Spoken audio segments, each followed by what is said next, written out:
Welcome back to my channel artist Chanchal Tank. सबसे पहले मुझे एक शीट लेनी है, उसके बाद में पेंसिल का यूज़ करके मुझे आउटलाइन ड्रॉ करनी है माता रानी की।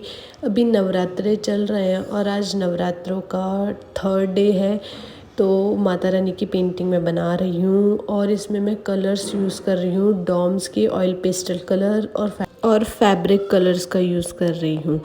आउटलाइन ड्रॉ होने के बाद में मैं कलर स्टार्ट कर दूँगी। स्टेप बाय स्टेप मैं कलर्स का यूज़ करूँगी और बेस सेंटर में मुझे एक गोल सर्कल कट करके माता रानी के फेस पे रखना होगा, जिससे मुझे मतलब थोड़े कलर्स में हाइलाइट्स चाहिए। तो इस वजह से वो जो वाइट कलर का सर्कल होगा उसको मुझे बीच सेंटर में रख के और फिर कलर स्टार्ट करूँगी मैं। सबसे पहले आउटलाइन ड्रॉ हो जाए, उसके बाद मैं आपको बताती हूँ कैसे क्या करना है।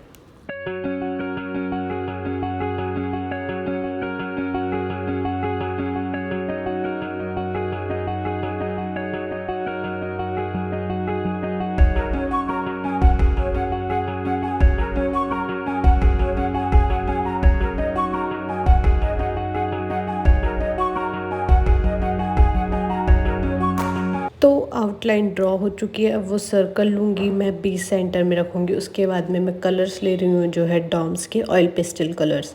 अब मुझे उसको बीच सेंटर में जहाँ पे मैंने सर्कल रखा है वहाँ पे कलर नहीं करना है और पूरी शीट पे मैं कलर करूँगी और वो भी मैं स्टेप बाय स्टेप करूँगी। तो आप मुझे फॉलो करके ऐसे ही कलर करते जाइए और मेरी वीडियोस को लाइक कीजिए, कमेंट कीजिए, शेयर कीजिए। तो फिर मिलते हैं नेक्स्ट वीडियो में, तब तक के लिए वीडियो देखते रहिए।